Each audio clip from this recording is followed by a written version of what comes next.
I personally see that. I personally look at it as an opportunity of 9 days of fasting.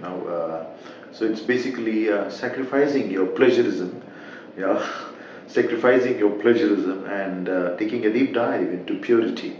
Because if you ask me, everything boils down to the purification. The more we get purified ourselves, self in a sense, if I may put it succinctly, that BMW, body mind world. So if I can detox myself at the level of body and the mind, and definitely the emotional intelligence, that the heart as well, and the soul and the spirit, whatever we call it. As we have seen people in 50s, many times we develop a cold feet when it comes to youthfulness. I mean, that kind of fitness, that kind of exuberance, and kind of excitement, or kind of energy levels, right? So this is the process. Having tried so many things, we are not able to lose weight because the cortisol level is too high, or maybe we have not been that consistent when it comes to our workout regime, or maybe the diet. Yeah.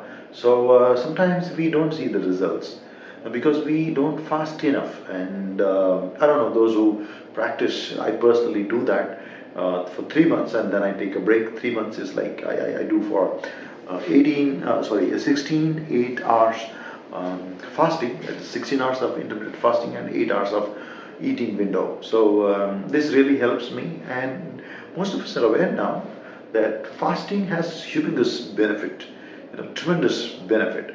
It definitely increases the body sensitivity towards insulin, and so that we can maintain the sugar level optimum. Definitely it affects your cardiac health when it comes to blood pressure, and gut health, and enhanced testosterone level, growth hormone, which basically helps in absorption of good protein, whatever the diet we take in. Because many times in 50s or maybe in 40s, it becomes a hooligan task to digest that. So many times we oscillate out of confusion, whether we should continue the gym or keeping in mind the fitness goal.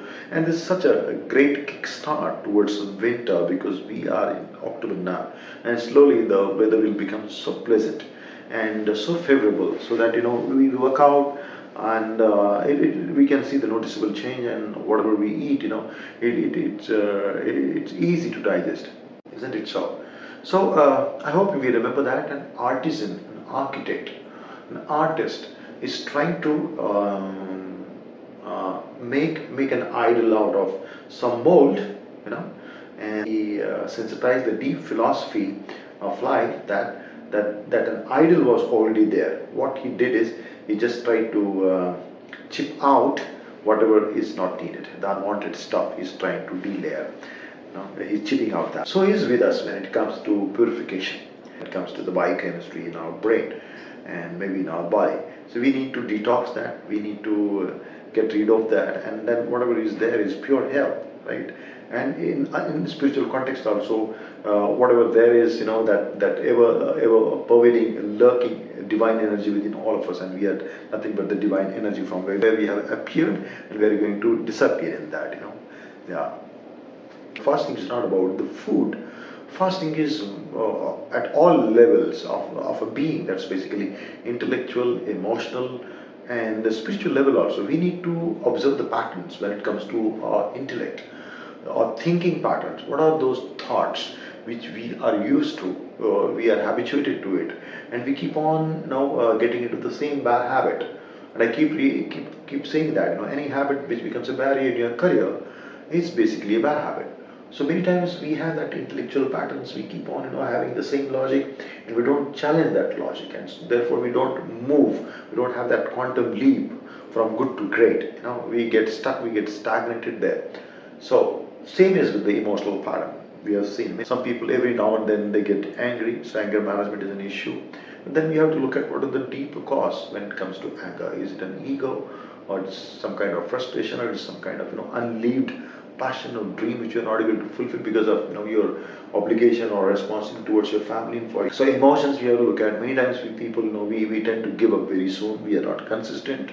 we get scared, we get nervous, and we thrown into kind of anxiety, which leads to frustration, depression, and the rest of it. So emotions and also the spiritual. Are we able to snap our mind when it comes to the very nasty situations and the situation where you get carried away? Are we able to snap your mind and see things as they are? Are you able to observe the observer, what 𝗕𝗓𝗓 says, and then you realize that the observer is the observed?